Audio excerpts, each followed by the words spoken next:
안녕하세요. 한림논술의 손봉우입니다.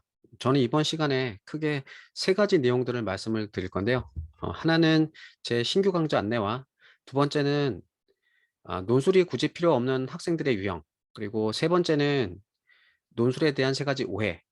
예, 이렇게 오늘 말씀을 좀 드려볼까 합니다. 자, 그럼 한번 시작해 볼게요.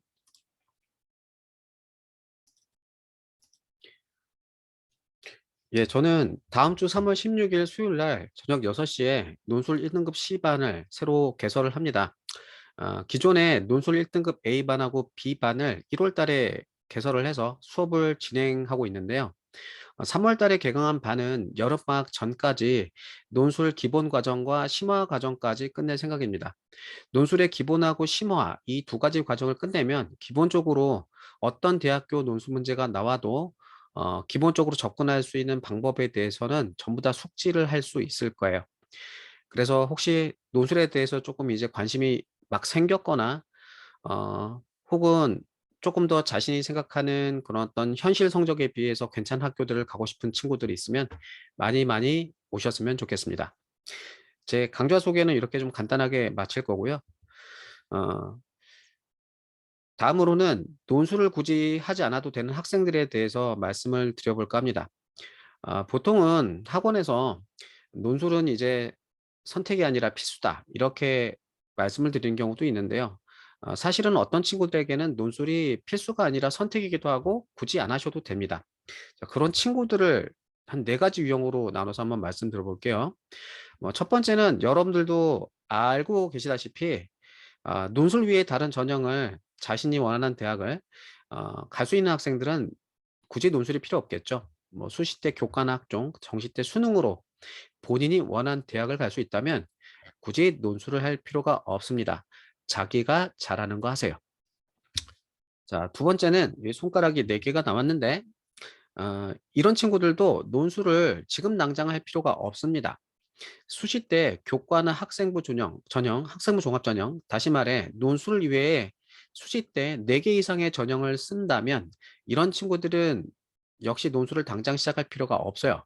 이 친구들은 논술이 써보고 메인이 학생부 종합 전형 교과, 즉 다른 전형이기 때문이죠. 그래서 이런 친구들은 나중에 뭐 여름방학 때거나 혹은 9월 달에 원서 접수하고 나서 본인이 지원한 대학의 논술 수업을 어, 몇 번 듣고 가시면 됩니다. 자, 세 번째는 100이라고 써져 있는데 100은 국어나 수학 중에 한 과목이 만점 나오는 학생인 경우 역시 논술을 할 필요가 없습니다. 여러분들은 곧 있으면 3월 달에 모의고사를 한번 볼 텐데요. 3월 모의고사 때 국어나 수학 중 한 과목이 만점이 나오는 친구들은 공부 방법을 어느 정도 알고 있다는 얘기가 되기 때문에 이런 친구들은 장기적으로 봤을 때 나머지 과목들 만점이 나오지 않는 다른 과목들도 열심히 공부해서 좋은 수능 점수를 받을 가능성이 커요. 그래서 이런 친구들도 역시 수능에 올인하시기 바랍니다. 마지막으로 이런 학생들도 논술을 굳이 할 필요가 없어요. 모든 대학에 관대한 학생. 그러니까 뭐 이런 친구들이 있죠. 뭐 이런들 어떠하리, 뭐 저런들 어떠하리. 세상을 유유자적하면서 인생은 공술의 공수거다. 이제 이런 어떤 마인드로 살아가는 친구들.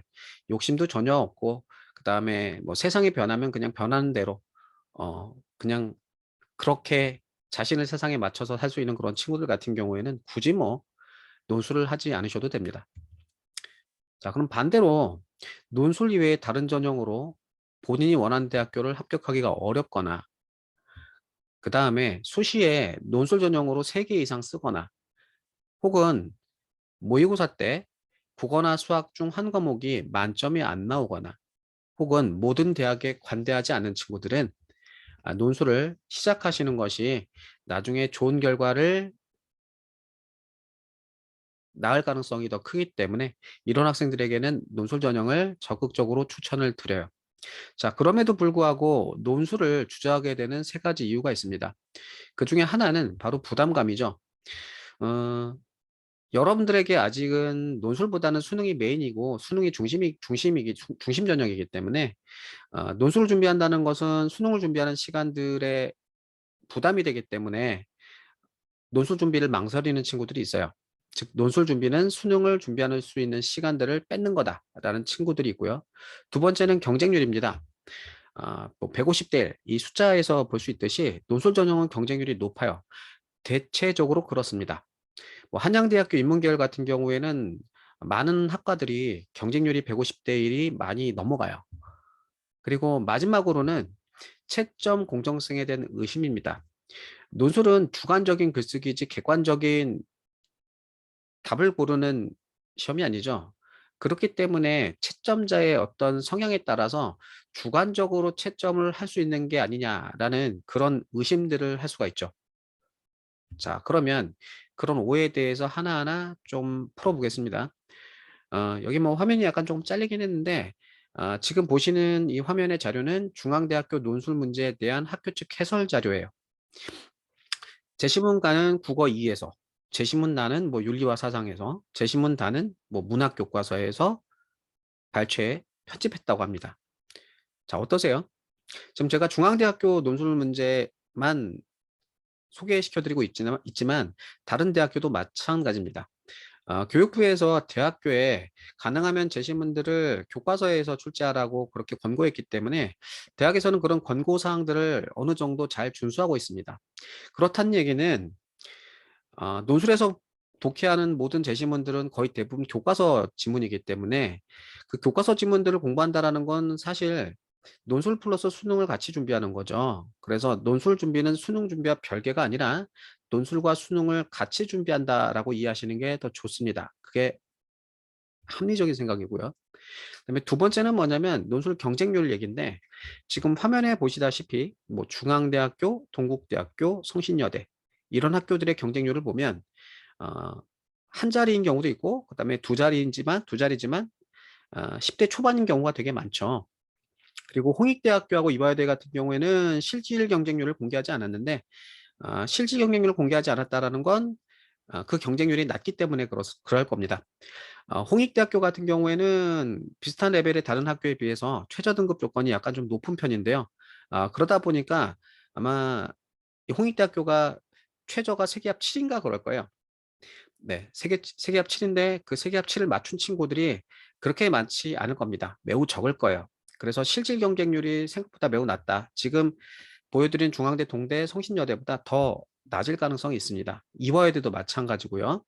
자, 이런 얘기는 결과적으로 학생부 종합전형보다 더 낮은 경쟁률을 갖는 어, 대학들도 존재한다라고 보시면 됩니다. 그래서 여러분들이 어떤 대학을 선택하고 어떤 대학의 최저 기준을 맞추느냐에 따라서 학생부 종합전형보다 더 낮은 경쟁률로 여러분들이 원하는 대학에 들어가기 더 수월해지는 경우도 있다. 이렇게 말씀을 드리고 싶네요.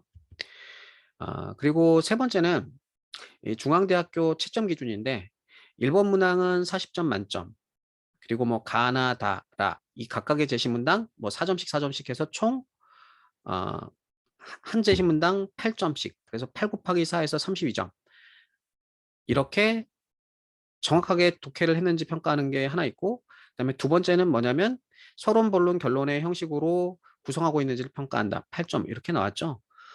그러니까 이 32점 8점 더해서 총 40점 만점에 점수를 매긴다고 하고 이 세부적인 채점 기준에 따라서 점수를 매긴다는 걸 보면 사실 논술은 생각보다 매우 공정하고 객관적인 채점 기준을 갖고 있습니다. 그래서 사실 논술은 여러분들이 생각을 했을 때 이게 단순한 주관적인 글쓰기가 아니라 답이 있는 글쓰기라고 생각을 하시면 돼요. 문제에서 학교 측에서 채점할 수 있을 정도로 어떤 답안의 범위들을 닫아놓고 채점한다고 생각하시면 됩니다. 약간 좀 그 여러분들 고등학교에서 보는 중간고사 혹은 기말고사의 서술형 문제에서 약간 좀 긴 버전이라고 생각하시면 돼요. 자, 그러면 지금까지 이런 얘기들 해드렸죠. 논술은 수능에 대한 부담이 된다? 아니다. 논술을 준비한다라는 건 논술과 수능을 같이 준비하는 거다. 경쟁률이 항상 높은 건 아니다. 아까 낮은 데도 있었으니까. 그 다음에 생각보다 채점은 객관적이다. 그리고 공정하다. 이렇게 말씀을 드렸습니다. 그래서 이와 같은 이유로 논술을 시작하는 걸 좀 주저하고 있는 친구들 같은 경우에는 논술 전형을 한번 지원해 보시는 걸, 준비해 보시는 걸 추천드리겠습니다. 남은 시간 논술의 최적의 준비법은 다음과 같은데요. 모든 대학교의 논술 문제들을 살펴보면 크게 6가지로 범주할 수가 있습니다.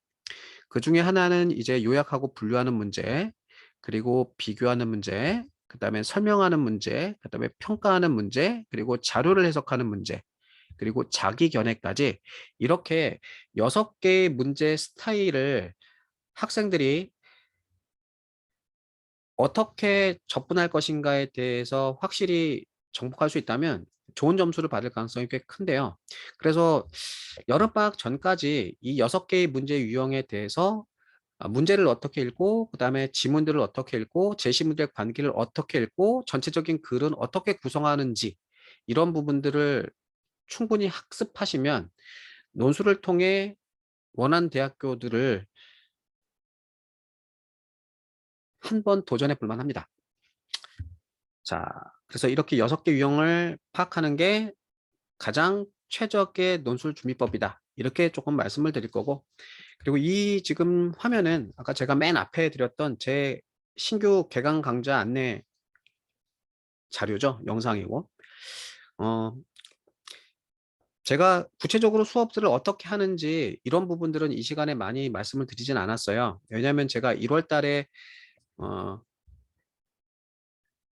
개강 안내 영상을 찍으면서 거기에 제가 어떻게 수업을 하는지 조금 구체적인 수업 방식과 그리고 합격한 친구들을 조금 소개해 놓고 하는 영상을 그 전에 올려놨었거든요. 그래서 그 영상은 제가 따로 링크를 걸어둘 테니까 거기 들어가서 좀 제 구체적인 수업 방식들은 한번 확인해 보시면 될 것 같습니다. 자, 여기까지 설명을 조금 마칠 거고요. 어쨌든 학생들이 뭐 논술을 선택하든 혹은 다른 전형을 선택하든 개인적으로는 학생이 원하는 결과들이 모두 다 나왔으면 합니다. 자, 여기까지 말씀을 드리고 이만 영상을 끝낼게요.